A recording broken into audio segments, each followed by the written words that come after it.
पाकिस्तान में भी चाइना ने बहुत इन्वेस्ट किया हुआ है, बहुत सारे मतलब केपी में भी और बलूचिस्तान में भी बहुत सी माइंस हैं उनके पास ऑलरेडी। उसको एक्सप्लोर करना, उसको ढूंढना, उसको ज़मीन से निकाल के अपने यहाँ ले जाना, ले जाके उसको मुख्तलिफ प्रोसेसेस से गुजार के सिंथेटिक फॉर्म में, प्योरीफाइड फॉर्म में प्रोड्यूस करना। और वो इस पूरी दुनिया की जो नेक्स्ट बेसिकली जो सुपर पावर है, वो उसको डिटर्मिनेशन के लिए एक फैक्टर वो आ चुका है कि जो अल्टरनेट एनर्जी है उसको कौन ओन करता है।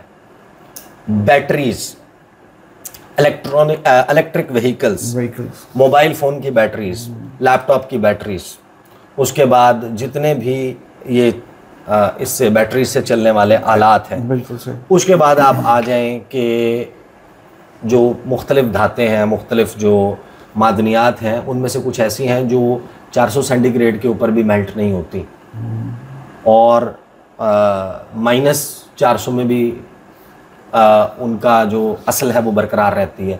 वो किस में इस्तेमाल होती हैं? फॉर एग्जांपल ग्रेफाइट है, वो इस्तेमाल होती है न्यूक्लियर रिएक्टर्स में, वो इस्तेमाल होती है स्पेस शटल्स और रॉकेट्स के इंजन्स की नोजल्स में, वो रॉकेट फ्यूल के तौर पर इस्तेमाल होते हैं। फिर जिस तरह निकल है, कोबाल्ट है, क्रोमियम है, क्रोमाइट है, ग्रेफाइट है, जेडाइट है, नेफ्राइट है, इन सब की अपनी अपनी कैरेक्टरिस्टिक्स हैं और जाहिर है कि इनके अपने अपने इस्तेमाल हैं। और Pakistan is rich in all these minerals. America जो है वो बहुत लैग बिहाइंड करता है इनकी सप्लाई में। वो डिपेंडेंट है कि चीन से मिलेगा तो हमें ये मिलेगा। इंडिया डिपेंडेंट है, ऑस्ट्रेलिया डिपेंडेंट है, जापान है, G7 है, नेटो है। तो जब उन सब ने चाइना से लेना है तो चाइना के पास वो बटन है कि जिसका बटन बंद करेगा वो उस शोबे में लैग बिहाइंड करेगा। When you have monopolized that sector, that is a cause of concern for United States of America कि ये तो allegiance, अतात गुजारी खरीद लेगा दुनिया के ममालिक की, किसी को दे देगा, किसी को नहीं देगा। जो वो बीजिंग की तरफ देख के अपनी पॉलिसी बनाएगा, जिस तरह अमेरिका करता है, दे नो कि वो तो पूरी पिछले 6-7 दहाइयों से बिला शिरकत गैरे यूनिपोलर वर्ल्ड के हुक्मरान हैं, सुपर पावर हैं। तो वो इसी तरीके से तो ये चलाते रहे हैं कि वो जो मेजर सही है पावर के लिए कंट्रोल रखना, कंट्रोल कर रहे थे। फार्मास्यूटिकल इंडस्ट्री, तो वेपन्स इंडस्ट्री, कॉन्फ्लिक्ट, जंग का बिजनेस, सारी चीजें तो वो अमेरिका करता था। अब चाइना की जो एंट्री हुई है वो कॉज ऑफ वरी है। अभी आप देखें जो क्वाड का फॉरेन मिनिस्ट्रियल मीटिंग का जो हैंडआउट सामने आया है, रीड आउट डॉक्यूमेंट सामने आया है, आउटकम डॉक्यूमेंट, आप उसको पढ़ें। उसमें फर्स्ट टाइम एक बहुत एनहांस्ड कोऑपरेशन की बात की गई है मिनरल्स के, क्रिटिकल मिनरल्स के शोबे में। तो they are eyeing on that, they want hold of that. अब हमारे लिए क्वेश्चन ये है, जो असद कैसर साहब का भी मेरा ख्याल है कि जेन्युइन कंसर्न है, I think the opposition should be taken on board, मौलाना फजलुर रहमान भी एंड एवरीवन एल्स, कि कहीं ये ना हो कि यहाँ पर अमेरिका चाइना का काउंटर वेट के तौर पर आके इन्वेस्टमेंट करके मुतालबे में बदले में ये मांग रहा हो कि आप चाइना को रोल बैक करवा दें, या उनके दरमियान एक प्रॉक्सी बैटल ग्राउंड, राइवलरी का, टग ऑफ वॉर का, रस्साकशी का पाकिस्तान वो बन जाए।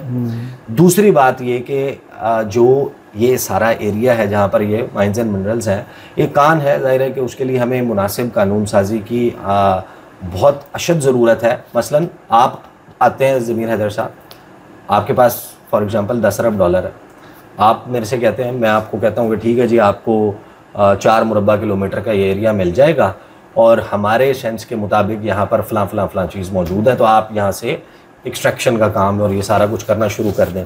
अब वो मिनरल्स ऐसे नहीं होते कि एक कान है तो उसमें आपको सोना की डलियाँ पड़ी भी मिलेंगी, ग्रेफाइट, वो एक पत्थर निकलता है, उस पत्थर में आपको यूरेनियम भी मिलेगा। बिल्कुल वो एक पूरा आपने पीस, ठीक है। आप लीज कंसेशंस देते हैं, that is known as lease concessions, the area is given as a lease concession. लेकिन फिर आपको क्या चेक एंड बैलेंस रखना है? आपने चेक एंड बैलेंस ये रखना है कि इसमें से जो निकल रहा है वो यहाँ से बाहर जाके क्योंकि प्योरीफाई हो रहा है, क्या आपको मालूम है कि उसमें यूरेनियम कितनी क्वांटिटी, कितनी क्या है? आपको पता है कि उसमें कितना ग्रेफाइट है, कितना क्रोमियम है, कितना क्रोमाइट है, कितना फला है, कितना फला है?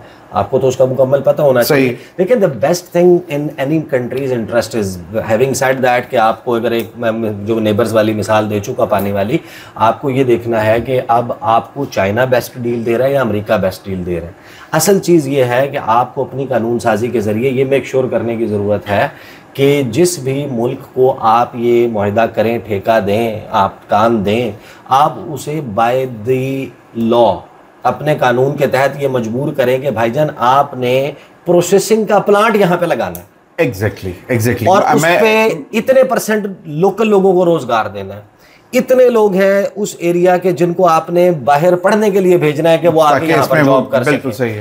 इतनी आपने रोड इंफ्रास्ट्रक्चर इस्तेमाल करके खराब करेंगे, बर्बाद करेंगे, रोड्स बनानी है। इतना आपने यहाँ पर डिस्पेंसरी, हॉस्पिटल बनाना है, इतना स्कूल, एग्जैक्टली, ठीक है, CSR पे काम करना है, ये इस पे भी काम करना है। और साथ में जो बेसिकली जो उसकी प्रोसेसिंग है, उसके बाद जो एक्चुअल वैल्यू डिटर्मिनेशन है of that specific piece of land, That should be transparently done. Exactly. लेकिन देखे ना, ये जितनी भी हैं इनकी इंटरनेशनल प्राइसेस ऑलरेडी एग्जिस्ट करती हैं। अब पाकिस्तान कम से कम इतना कोई मतलब तो नहीं गया गुजरा होगा कि बिल्कुल ही कोड़ियों के भाव दे। इंटरनेशनल प्राइसेस तो एग्जिस्ट करती हैं ना इन सारी मिनरल्स की। लेकिन उसमें अगर शकूक है, शुबहात नहीं, ऑफ कोर्स वो ट्रांसपेरेंसी सबसे इंपॉर्टेंट। और मेरा वैसे जाती ख्याल है कि अगर मौलाना फजल रहमान का और असद कैसर का ये कंसर्न है, सबसे पहली इंपॉर्टेंट बात तो ये है कि उनके कंसर्न को एड्रेस करना जरूरी होगा, जो आपने पहले बात की कि ये दोनों एग्जीक्यूशन तो वहाँ उन इलाकों से ये बात कर रहे हैं, इनके पीछे वो बैकिंग है जहां से ये मिनरल्स, मतलब almost 90% of minerals are from these areas. तो वो तो है, लेकिन इसके ऊपर ऑलरेडी लेजिस्लेशन मौजूद है। प्रोविंशियल गवर्नमेंट्स की भी लेजिस्लेशन है जिसके तहत ऑलरेडी कुछ कंपनीज को जो लीज कंसेशंस दी हुई हैं उनके ऊपर लेजिस्लेशन मौजूद है। तो उसमें कोई नई लेजिस्लेशन तो करने की जरूरत नहीं है ना, अलाइन करना होगा ना आपके सेंटर का कानून। हाँ, यूएस के साथ डील के साथ जो उसमें अब उसको आप देखें, अगर let's suppose ABC already company एक पाकिस्तान में तेल निकाल रही है, हाँ, उसके साथ एक एग्रीमेंट है, एक लीज कंसेशन लीज एग्रीमेंट है, ठीक है। अब आप अमेरिकन कंपनी एक आती है, वो कहती है कि जी हम एक्सप्लोरेशन में आते हैं। आपको कम से कम कुछ ना कुछ तो बैलेंस रखना पड़ेगा ना दोनों कंपनीज के दरमियान में। अगर वो पिछले 20 साल से यहाँ पे निकाल रहा है तेल और गैस निकाल रहा है, तो अगर आप अमेरिकन कंपनी को लेके आते हैं और वो उसके साथ करते हैं, तो ये तो नहीं हो सकता कि आप उसके साथ ऐसी डील कर लें जो कि बेसिकली वो कंपेटिटिव भी ना रहे जो ऑलरेडी काम कर रहा है। मसला और नहीं, मसला और है, ये ऑलरेडी चीजें तो आपने मरकज ने, आपकी जो सेंटर में गवर्नमेंट है, फॉर्म 47 के या 45 के, जस्ट कीप दैट असाइड, उसने मुआहदा किया है अमेरिका के साथ, ट्रेड डील की है। अब एक कंपनी है वो आ जाती है कि उसने पाकिस्तान में मिनरल्स एक्सप्लोरेशन करनी, ठीक है। सिंध का कानून कुछ और कहता है और शराइत हैं, बलूचिस्तान का कुछ और कहता है, KP का कुछ और कहता है। आपके पूरे मुल्क का एक अलाइंड कानून तो होना चाहिए ना उस पर, या नहीं होना चाहिए? नहीं, यानी एक ने जब आपने भाई, उसने इस्लामाबाद में है ना वफाकी हुकूमत, उसका मुआहदा इस्लामाबाद में हुआ है। अब इस्लामाबाद में मुआहदा करने के बाद वो अगले काउंटर पे पहुंचता है, वहां पर बैठा होता है मिस्टर सो एंड सो। अच्छा, मैं आपको वो कहता है कि भाई आपने किन शराइत पे मुआहदा कर लिया इस्लामाबाद के साथ, मेरे पास तो ये शराइत नहीं, ये शराइत लागू होगी। अच्छा, मैं आपको नहीं, मैं आपको एक बात बताता हूँ। जो KP में इस वक्त एक इंटरनेशनल कंपनी जो काम कर रही है ना, उसका एग्रीमेंट बेसिकली OGDCL के साथ है, जो which is under the umbrella of federal government, ठीक है। लेकिन जब वो आप एग्रीमेंट करते हो तो आप उसके अंदर इनकॉर्पोरेट करते हो प्रोविंशियल लॉज भी, ठीक है। वो उसके बाद फाइनल होता है एग्रीमेंट। इट्स नॉट कि वो वहां यहां से एग्रीमेंट करके जब प्रोविंस में जाएगा। बात कर रहे हो ना, हम मुल्क के लेवल पे, पूरे पाकिस्तान मुल्क के लेवल पे, तो वो पूरे पाकिस्तान के साथ डील कर रहे हैं। द पॉइंट इज कि अगर आपने फॉर एग्जांपल आप अमेरिका के साथ ट्रेड डील करते हैं और उसमें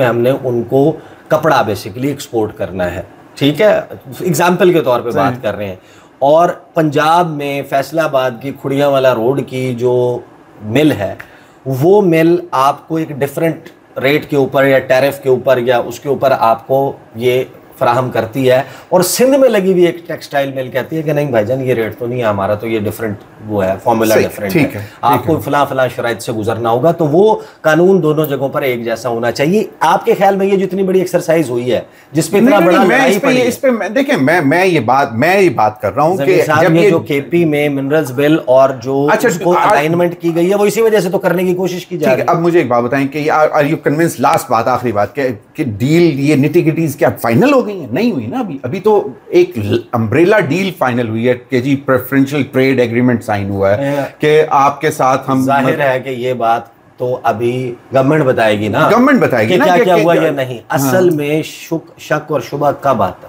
दुनिया में कोई भी बंदा आपके साथ जो काम कर रहा है ना वो बिजनेस कर रहा है, सही है, ठीक है, वो अपने फायदे के लिए कर रहा है, वो आपको क्या आपके बच्चे पल जाएं वो इसलिए नहीं आपके साथ। And you always get skeptical कि यार ये इतनी नवाजिशात क्यों? हाँ, there are no free lunches। हाँ, लेकिन नवाजिशात भी सवालात उठ जाते हैं ना कि ये क्यों है। अब हम भी वीडियो से भी पहले बात कर रहे थे कि आपके साथ पेट्रोलियम एक्सप्लोरेशन की डील करने वाला मुल्क इस वक्त खुद दुनिया का सबसे बड़ा प्रोड्यूसर है।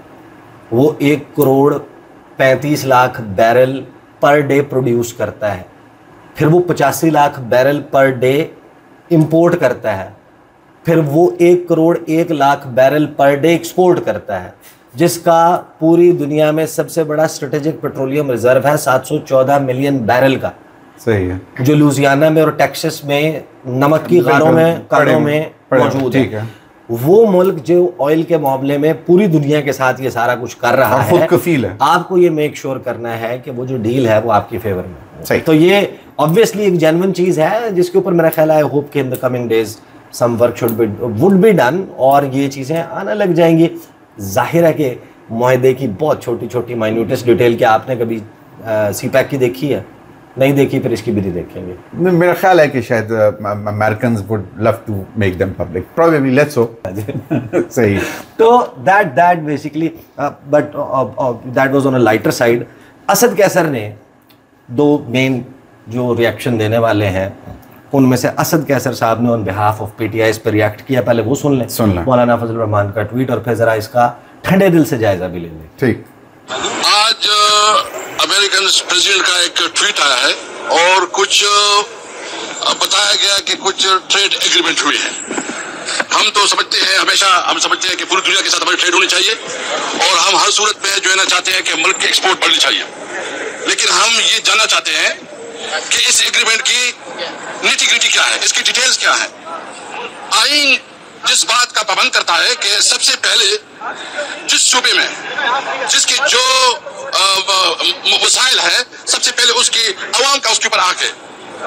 तो हम ये बात हर सूरत में जानना चाहते हैं कि क्या इसमें जो लोकल कम्युनिटी है जिसको आइन प्रोटेक्शन देती है कि उनकी सूबे की वसाइल पे सबसे पहले उन इलाके की लोगों की हकीमियत है, अथॉरिटी है, उनका हक है, क्या उसको तस्लीम किया गया है कि नहीं। फिर सूबाई को 18 अमेंडमेंट के बाद तो सूबाई हुकूमत का बनता है। हम समझते बात इन्होंने टेक्निकली ठीक किया, उतना खोल के नहीं की, लेकिन इनको ये भी पता होना चाहिए कि 18वीं तरमीम का आप तस्करा कर लें, आप 24वीं का कर लें, आप 25वीं का कर लें, आप 26वीं का कर लें, जो मौजूदा हुकूमत है वो अब अगली आइनी तरमीम के लिए मेजॉरिटी पूरी कर चुकी। ठीक। तो यहाँ पर तो मामला डिफरेंट है। अब वो आइन और उसके हवाले से बात बुनियादी तौर पे ठीक है, लेकिन पहले ज़रा मौलाना फजलुर रहमान की ट्वीट में आपको पढ़ के सुना देता हूँ।